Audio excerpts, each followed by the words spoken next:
The National Bureau of Investigation says it issued a subpoena against the 18 alleged former Marines who accused several former and current government officials of receiving kickbacks. NBI Director Melvin Matibag confirms the matter on Friday, March 6, saying the subpoena against the 18 individuals was issued on Thursday, March 5. He says the Ombudsman deputized the NBI to investigate.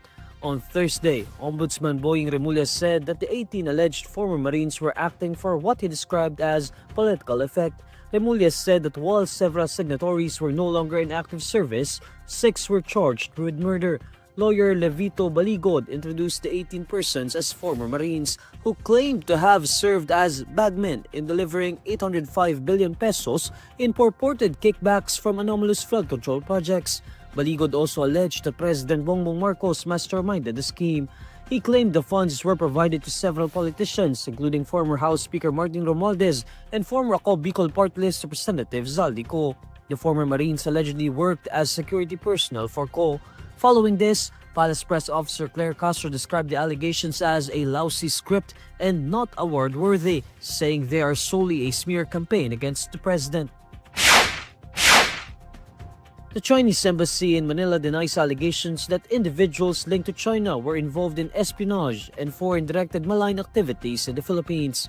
In a statement Thursday evening, March 5, embassy spokesperson Ji Lingpeng says Beijing firmly opposes and strongly deplores what he describes as irresponsible remarks promoting a so-called Chinese spy narrative.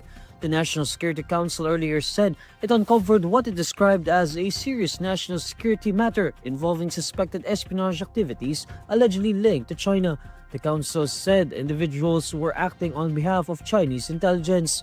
G says the accusations amounted to malicious smears and were part of efforts to hype up rhetoric about a so-called China threat. He reiterates that China adheres to the principle of non-interference in other countries' internal affairs. The embassy also cites a recent case involving a Mongolian national who was initially suspected of having ties to China but was later clarified to have no affiliation with Beijing.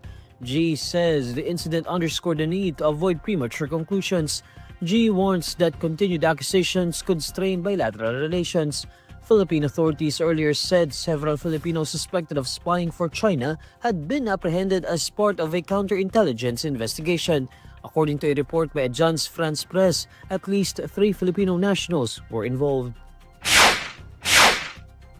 The wife of Quezon City Representative Bong Suntay, Sheila Guevara, issues an apology to Ann Curtis following the lawmaker's lewd remarks about the actress. Representative Suntay earlier spoke about his apparent desire for Curtis and used it as an analogy during the March 3 congressional hearing on the impeachment complaints against Vice President Sara Duterte.